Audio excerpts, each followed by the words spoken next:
दर्द उठेला हमरी कमरिया में, दर्द उठेला हमरी कमरिया में, आज सुत रहा रजऊ दलनिया में।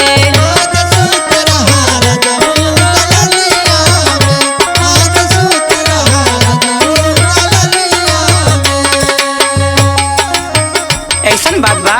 हाँ हो। हमरो सुना। बोला।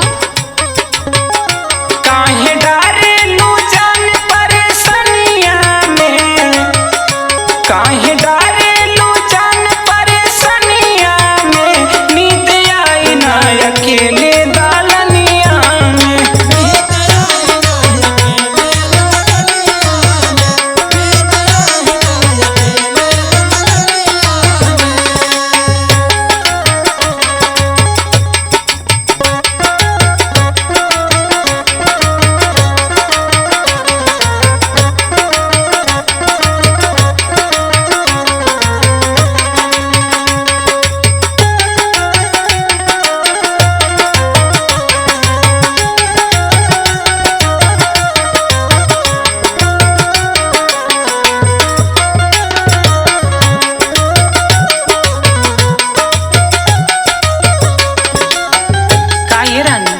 हाँ बोला।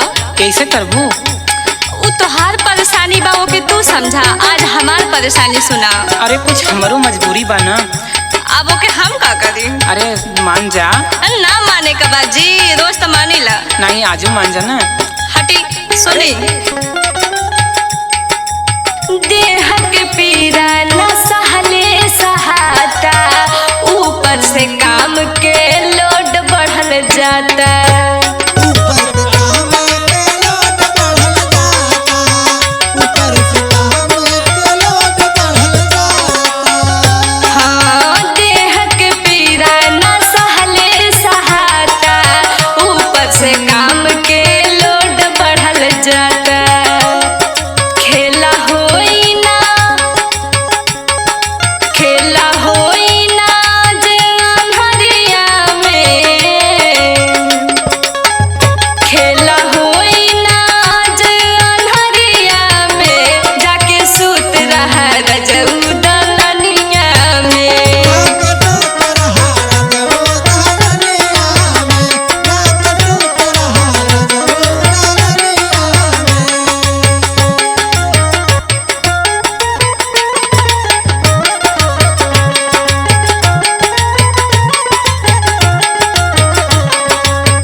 रानी का है?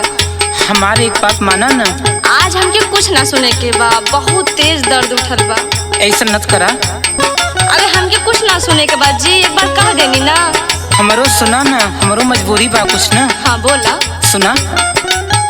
माना कहनवा दर्द भाग जाई, देहिया से देहिया हो जा बटा कराई।